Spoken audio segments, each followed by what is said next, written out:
Hello everyone, I hope you all are doing well. चलिए शुरू करते हैं। तो की टर्मिनोलॉजीज़ जो हमने देखा था उसका आगे बढ़ते हैं।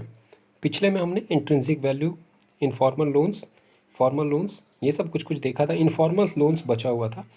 खैर इसमें कुछ नहीं है।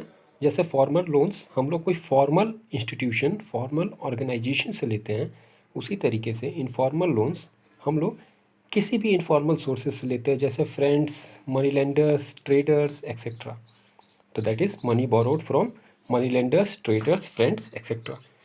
लिक्विडिटी क्या होता है? मैंने ये सब फैक्ट्स, ये सब कॉन्सेप्ट आपको समझाया है, लेकिन हम जब की टर्मिनोलॉजी डिस्कस कर रहे हैं तो काफ़ी बेसिक से मैं आपको लेके चल रहा हूँ, और हम पूरे अंत तक काफ़ी टफ़ जो माने जाते हैं, हालांकि टफ़ कुछ नहीं है, उन सबको भी कवर करेंगे। तो आप लोग धैर्य बनाए रखें और इन सबको रिवाइज़ कीजिएगा, ठीक है।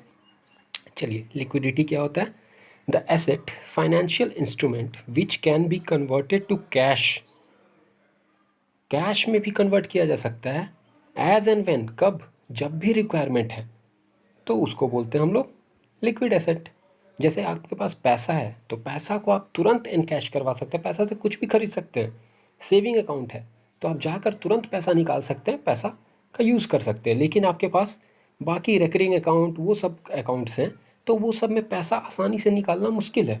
फिक्स डिपॉजिट है, वो सब में दिक्कत है। सेविंग अकाउंट सबसे सिंपल अकाउंट होता है जो हम और आप डेली यूज़ करते हैं। फिर बफर स्टॉक क्या होता है? अब आपने सुना होगा, ये अभी जो आपका लॉकडाउन जो चल रहा है, इस दौरान मोदी जी और सरकार ने अनाउंस किया है कि फूड ग्रेन्स देंगे गरीबों को, बीपीएल फैमिलीज़ को फ्री। तो ये जो है हमारा बहुत अच्छा कंडीशन था, क्योंकि हमारे पास बफर स्टॉक बहुत ज़्यादा थे अभी अमाउंट में, मतलब फूड ग्रेन्स वगैरह काफ़ी ज़्यादा थे हमारे पास। तो अभी हम दे रहे हैं गरीबों को, तो कोई दिक्कत नहीं है हमें, हम दे सकते हैं आराम से। तो ये कैसे होता है? तो यही देखते हैं बफर स्टॉक। बफर स्टॉक क्या होता है? Stock of food grains, namely wheat and rice, procured by the government through food corporation of India. Food corporation of India जो है ये रख रखाव करता है वीट एंड राइस जो भी प्रोक्योर किए जाते हैं फार्मर्स के द्वारा। फार्मर से जो लेते हैं, ये ऑर्गेनाइजेशन बड़े बड़े गोडाउंस वगैरह बना कर रखते हैं, सरकार वहाँ पर स्टोर करते हैं। FCI purchases wheats and rice from farmers in state where there is surplus production. Surplus मतलब अगर ज़्यादा प्रोडक्शन हो रहा है, सब्सिस्टेंस मतलब अपना यूज़ तक ही प्रोडक्शन हो रहा, ठीक है। तो ये बफर स्टॉक होता है, और ये किसके अंदर आता है? नेशनल फूड सिक्योरिटी एक्ट, जो कि 2013 में आया था। नेशनल फूड सिक्योरिटी एक्ट 2013 के अंदर प्रावधान दिए गए थे कि आपको फूड प्रोक्योर करके रखो, ताकि कभी अनफोर्सिन सर्कमस्टेंसेस आ जाए। जैसे अभी ये अनफोर्सिन सर्कमस्टेंसेस ही तो आया, किसे पता था कि कोरोना वायरस इतना व्यापक, इतना भयानक रूप ले लेगा, ठीक है।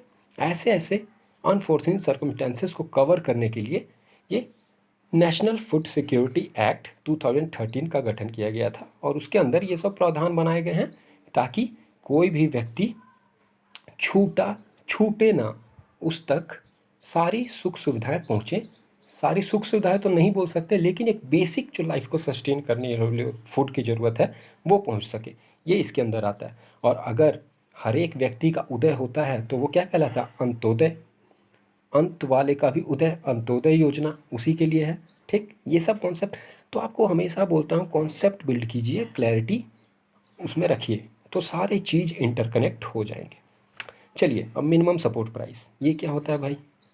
MSP। MSP is declared by the government every year before the sowing season for raising the productivity of these crops. मतलब सरकार चाहती है कि इस क्रॉप को बहुत ज़्यादा हमें ज़रूरत है, तो क्या क्या करती है? पहले से अनाउंस कर देती है कि देखिए, आप अगर मंडी में बेचते हो, अगर आपको इसका प्राइस मिल जाता है तो अच्छी बात है, नहीं मिलता है तो भी हम एक प्राइस तय करते हैं, इतना में तो हम आपसे ले ही लेंगे। तो इससे क्या होगा? फार्मर को एक तरह से सिक्योरिटी मिल जाएगी कि हाँ भाई चलो, ये क्रॉप उगाते हैं, हमें कोई कठिनाई नहीं है, कोई नहीं भी लिया तो सरकार को बेचेंगे, तो उनको एक श्योरिटी मिलता है। और ये सब कहाँ से आता है कि कितना प्राइस पे करना है, कौन कौन सा प्रोडक्ट लेना है? ये एक कमिटी है, कमीशन है, जो कि रिकमेंडेशन देती है, जिसको हम लोग बोलते हैं commission for agricultural costs and pricing. ये है CACP, commission for agricultural cost and pricing, जो कि तय करती है, जो कि डिसीज़न लेती है कि क्या हमें प्रोक्योर करना है, कितना प्रोक्योर करना है और कितना MSP वगैरह रखना है, ये सब बातें करती है। तो ये सब कॉन्सेप्ट बार बार रिवाइज़ कीजिए, अपने सेहत पर ध्यान दीजिए।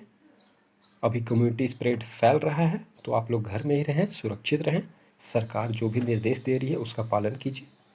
और थैंक यू।